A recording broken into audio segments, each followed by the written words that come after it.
Kalau perempuan itu menikah dengan duda yang ada anak, adakah dia akan disoal, dikecap berlaku adil pada anak tiri dia dari segi bab layanan, pengorbanan, harta benda, makanan, pakaian, boleh tak ulas? Jawabnya tak wajib sama dengan anak sendiri. Yang wajib ialah atas suami, iaitu memberi nafkah kepada anak sendiri yang ada dengan orang lain. Siapa ayah dia? Ayah dia itu yang akan wajib adil. Anakmu yang bini baru, anakmu yang bini lama, mesti adil. Tak adil, berdosa. Ada pun anak tiri, tidak dapat sama kita nak adil, kerana perasaan kita sudah lain, anak orang dengan anak kita.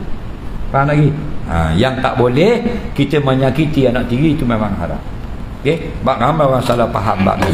Dia kata wajib taat pada ibu mertua. Tak wajib. Yang wajib taat anak dia. Kita bukan anak, kita menantu, tak wajib taat. Menantu tak wajib taat mertua, menantu wajib hormat mertua. Faham lagi?